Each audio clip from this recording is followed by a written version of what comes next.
Okay. Let's go. We ready? Yeah. You ready? I'm never ready, but that's the fun, right?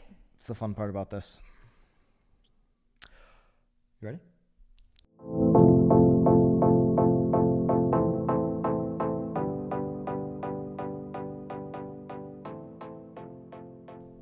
Welcome back. This is Byron Lazine and Nicole White, and you are tuned in to episode 11 of The Real Word.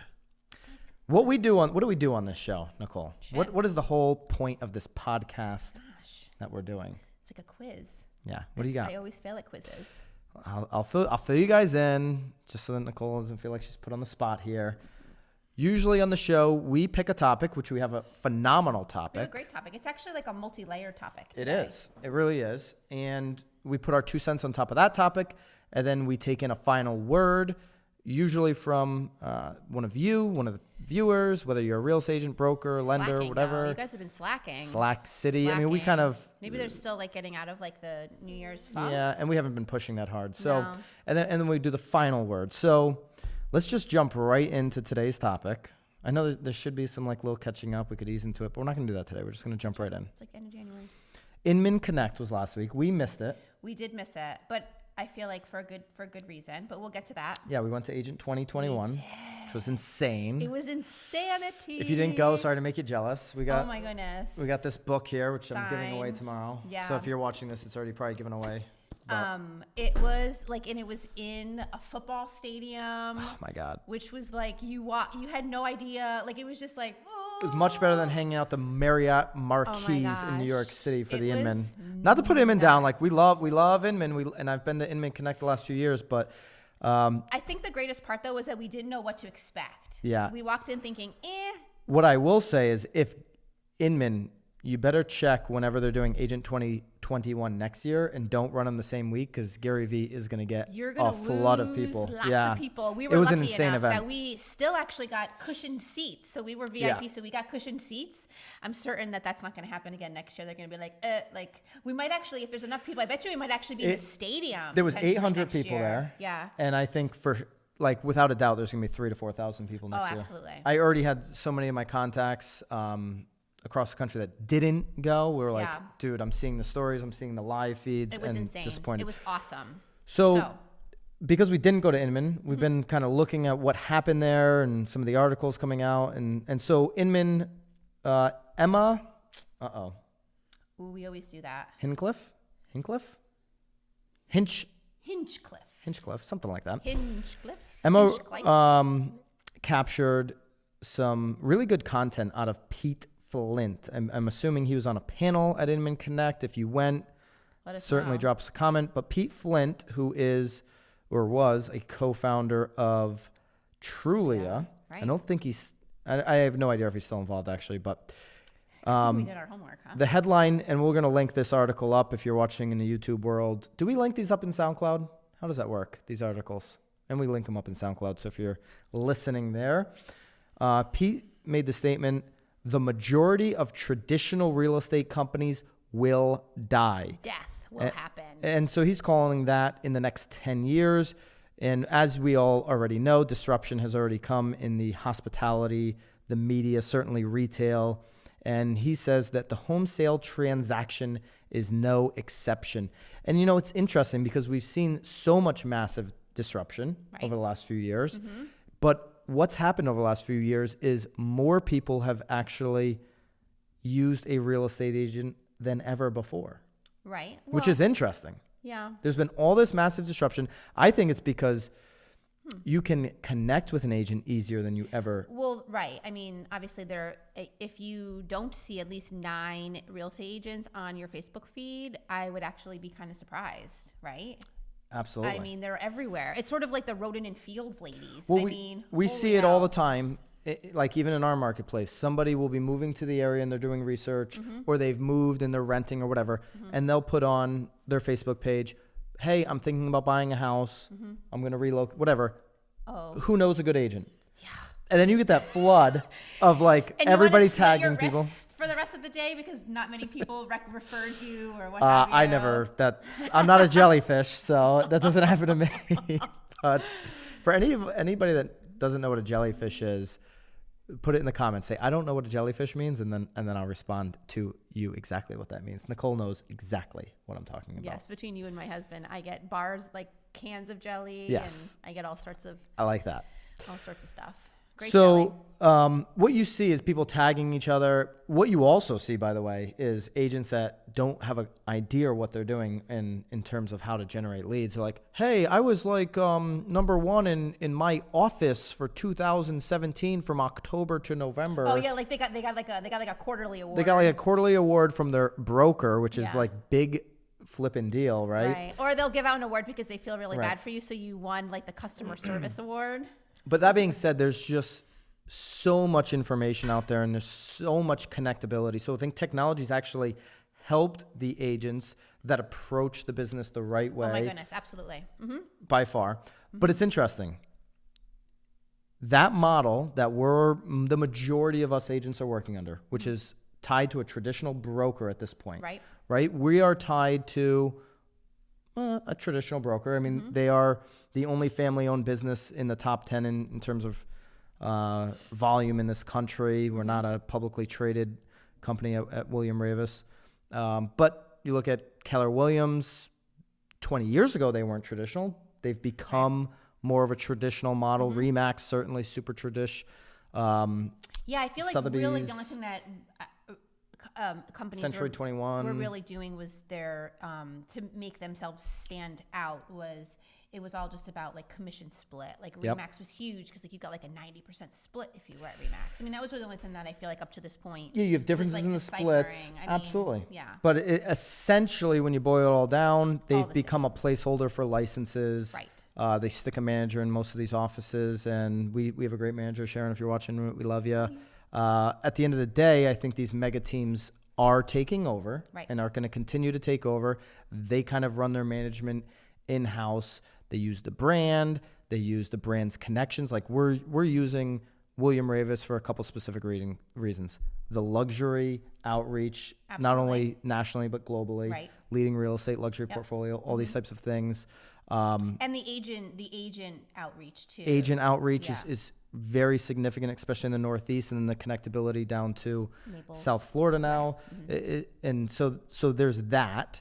That being said, when I look at the mega teams and I look at some of the mega teams that we were hanging out with last week in Agent 2021, and for me the week prior at the Tom Ferry Elite Retreat, a lot of us are connecting the dots. You know, so you used to use your brand or your brokerage to meet all the agents, but most of us through Facebook private groups or through these conferences or for whatever, Tom Ferry, are connecting the dots ourselves. Well, because social media has allowed you to do that. I mean, really up until Facebook was even around, I mean, it was virtually, no, I wouldn't say impossible, but definitely so much more time have to be put into meeting people. So yeah, no, I agree. I think what's really awesome though too, in sort of regard to all of that though, is that these are like really heavy hitters. Like we're talking about like multi-million-dollar producers, and I mean like multi-million, not like 3 million, because that's obviously like a but like tens of multi-millions, and they're taking out.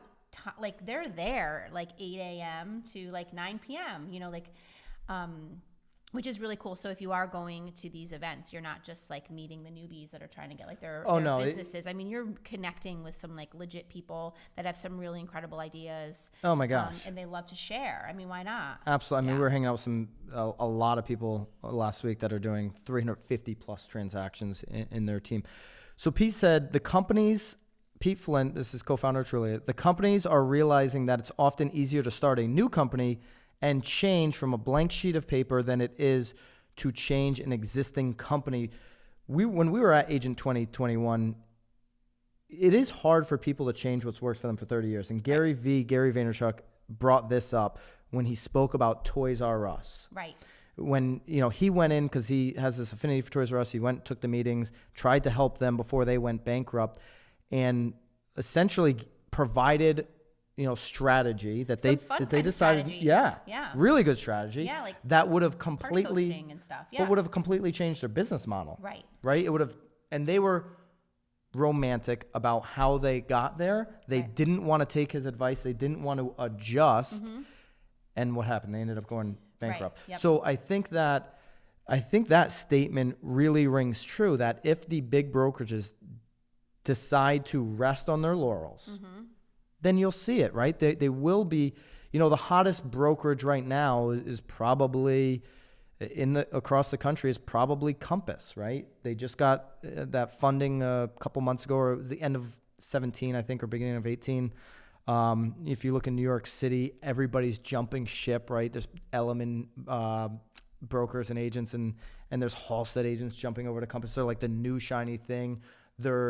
I'll tip my hat to them. They are marketing their brand and their brand strategy better right now than any broker any brokerage in the country. Okay. No doubt.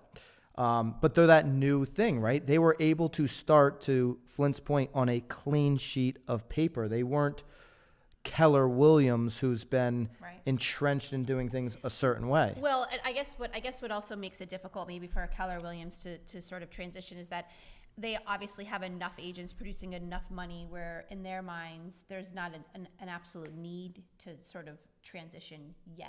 Right.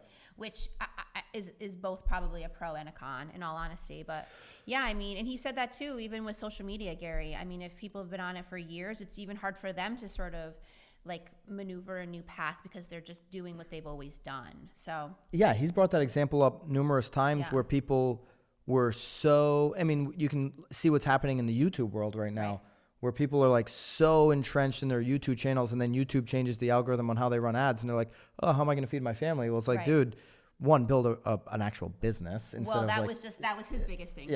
Yeah. That now we're kind of veering off. But Ryan Serhant on the panel at Agent 21, he was there with Gary. They sat down. Said this very similar to what. Well, I think what he's hoping for is that actually each individual agent becomes their own brokerage and their own brand, and to do away with the big mom above. I actually, and Ryan Serhant, Bravo TV, blah blah blah. A lot of, I think a lot of agents that are doing a lot of business are going to say, well, fuck Ryan, right? Like, he's got the TV show, he can't really, he's not relatable to everybody. Right. Is the big thing. And I think that they sort of went into that though too, because I mean, he even said that he wasn't doing any real estate when he got the show. We all talk about that TV sort of dying, but he really sort of got his big break because of TV. So absolutely. He has kind of a different perspective, I think, than most. But what I'll say to that is, and I certainly came into that panel talk like, this is going to be the weakest panel of the day, even though Garyvee was on it. It was him and Ryan. Like, I came in with that mindset. This is going to be a weak panel.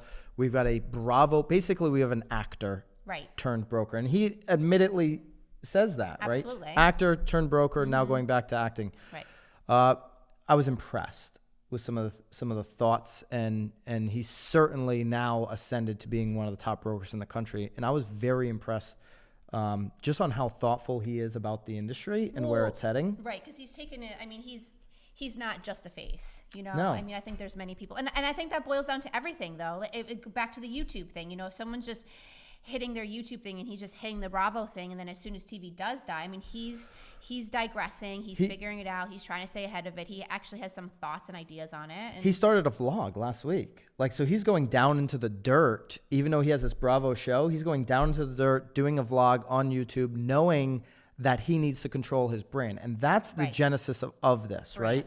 Is brand. Yeah. So Ryan made the statement that, similar to Pete Flint, that these brokers are going to die off over the next 5 to 10 years.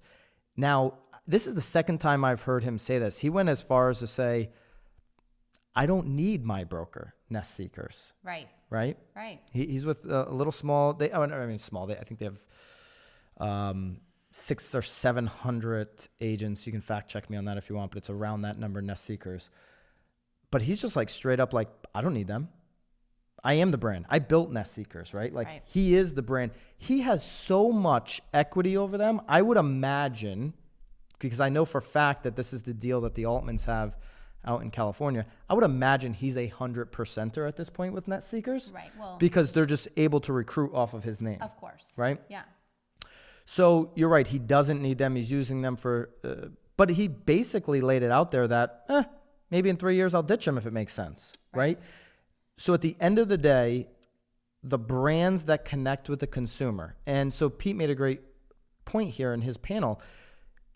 A consumer, for the most part, doesn't know the difference between Remax and Keller Williams. It's true. I mean, they're going to like Byron Lazine. They're going to like Nicole White. They're going to, Mary Mo, because that's who they know and that's who they connect with. And so when he says there's a tsunami coming in real estate, it 100% is coming. It's already, in my opinion, it's already here. Right. In the technology, what's happening in the tech world and how it's impacting the real estate industry. I just think it's a great thing if you're an agent that understands branding and marketing. Right. Oh, absolutely. Well, and you're willing to recognize that it's here. Right. I mean, I think a lot of people are like, that I'm fine. Like, I'm still like living off of my referrals from my buyers, sellers that bought 20, 30, 40 years ago. And it's like, eeks, like. And now if you have 5 years left in the business and you've always built it off of database, sphere of influence, and it's just naturally coming to you, just like ride that out, because that's not going to die out tomorrow. No, it's definitely not going to die out tomorrow. But I mean, if you're, because we always sort of talk about sort of hooking on to somebody within an agency that's sort of, a little, not, I wouldn't even say older, but has been in the business a little bit longer to help guide you. Yep. I think you have to be super particular with who you're picking, because if you are following an agent that is riding the referral wave, unless they're going to hand you down the book, although that may not even really be helpful, you really need to just make sure that you're hooking onto someone that is really in the marketing game, that's really in the branding game, and that also is really super willing to switch. I mean, we go one direction one week and then we could flop the next week, and luckily because Nicole has a lot of ideas, and well, you have some ideas too once in a while. But luckily, everybody in our my team, retweeted idea was pretty. That epic. was your idea. Yeah, that was my idea. I think I just followed you yesterday. Anyway, but I think what's great though is that we have people under us that are like, sweet, let's go with this. Yep. Where again, if you're sort of under somebody that has super traditional ways where they're still having their admin print out name labels for their calendars to go out because it's January. Oh my God. Steer clear of that. I saw an email from our company, not to beat up our company. An email? We're here for a reason. We love you guys. I saw an email come out and the email was, they're ready if you want to order keychains to give to your clients. Did you see that one? Oh, keychains. No. People think that that's a good use of marketing dollars. Yeah. On keychains. Well, okay, but actually, they're doing that here. Well, so take deep breaths, though. Not us, the developers. So it's a great marketing strategy for the brokerage. Yep. Maybe not the agent. So no. My point is, the consumer that receives that keychain is not making a decision based on that keychain. No, but my only point is that the brokerage that has their name on the keychain, because they're not putting the agent's name on the keychain. They're no doubt. They're putting, Remax or Coldwell Banker or whatever on the keychain. So that helps just continue to spread their name recognition. I just don't think it spreads it that far, right? My only point is that I get it. It's in your pocket. Anyway, I think you're missing my point. I'm not missing your point. Yeah, I'm not saying that it's a good use of money. No. But my point is that they're definitely not helping the agent in that situation. They're helping themselves. Yeah, exactly. So the email to me makes sense in the big scheme. Coming from the broker. Right. Well, here's why it doesn't make sense to me. But if I call you and be like, hey, I ordered, obviously. But here's why it doesn't make sense. That broker is now using somebody's time in their company to figure out ordering and delivering of keychains when they should probably be figuring out how to go Instagram live from their newest listing.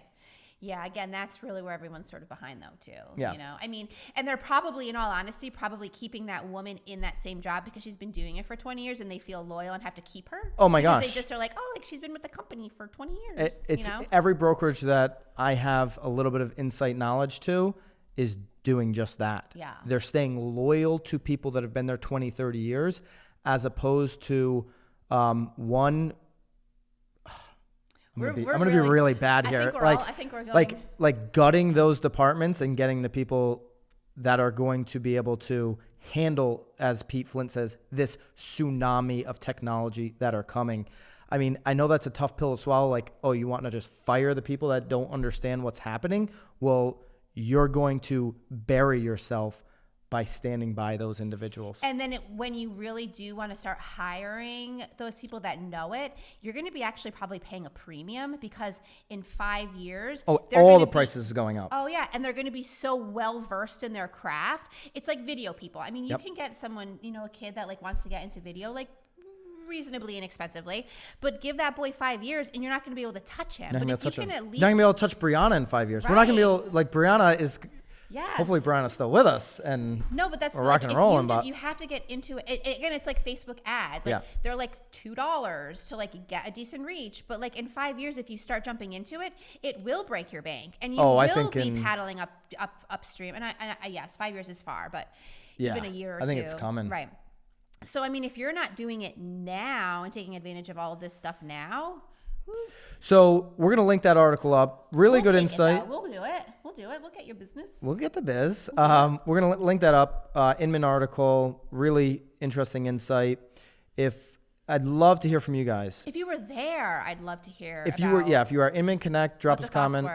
Or if you are Agent 21 and you heard the panel from Ryan and Gary, any predictions that you have of what's going to take place over the next 5-10 years? Do you think it's going to be, let's say on the early side of those 10 years where there's massive disruption? You know what else you could do? Tag which brokerage you think is the first to fall. Wow. Like which one of the big brokerages Boom. do you think is the first to completely fall? So no final word this week. That was the final word. We want to hear your word. Your word is our final word. Please send us in some of your words for the final word. On the real word. Whatever word. We actually do. Here's like a half a final word. Uh-oh. Couple weeks, we're going to Arizona. We're heading to Arizona. Yep. We're going to go see our buddy Greg. Greg. If you haven't seen episode 1 or 2, 1? go back, all the way back, 1 or 2. Byron was like, he was salty in episode 1. We came out gangbuster. Busta. Gangbuster. Busta bust. In episode 1. Well, Greg Haig, he's down in Arizona. He's building supposedly a website that's going to compete with Zillow. Now, Greg, I haven't heard from you in a while, dog. From you in a while, Greg. I haven't seen the Facebook ads. Oh, well, the algorithm has changed. Maybe he's still maneuvering it. Maybe he's running out of money. You're either heads down working on this website so ridiculously hard for the reveal, or you're scared shitless. It's one of the two. We're flying down to Arizona regardless. Greg, so like, not scared shitless. Like, I want to know, like, do you got your game tight, or should Nicole and I just like network with other agents and like figure out what the pool hours are, like, right? Well, I'm always gonna find out what the pool hours are. She's gonna find out. I'm not a pool guy, but I really wanted a hotel that had like a lazy river. Brianna, I nixed that one very quickly. That's okay. Because she would not get off the lazy river for the entire weekend. We have a lot planned there. So what we're gonna do that weekend too is we're gonna go live. Yeah. And we want to do a question and answer for the real word on site in Arizona. We're also going to interview Greg. We're going to sniff this thing out and report back if this is the real deal, if he's actually building something, worth anybody's time. Right. That'll be interesting. Yeah. Yeah. I mean, maybe this will be the shake. Maybe this will be like the shake off, Maybe Greg's the disruptor. He's building the tsunami, That'll be interesting to see. So that's gonna be super interesting. And if you're in Arizona, like hit us up too. Like we'd love to meet some peeps, right? Absolutely. If you're watching this on YouTube, you're wondering where we are, we're gonna link up the location. It's 66 High Street here in Connecticut, new development, the best development in all of Connecticut. It really is. It is according to the awards as well. It is, yeah. Now I'm like that agent. Oh, we won these awards. And, you are? Oh yeah, you got the quarterly award? I didn't win the awards. I'll get you a medal next time. That was the developer. So appreciate everybody that's listening on SoundCloud or watching on YouTube or watching on Facebook. Really appreciate your love. Please, please, please drop us a comment. Any topics that you want to hear about, drop those. And any disruption you think. And please tag the broker that you think is about to completely drop off the map in the next 5 to 10 years.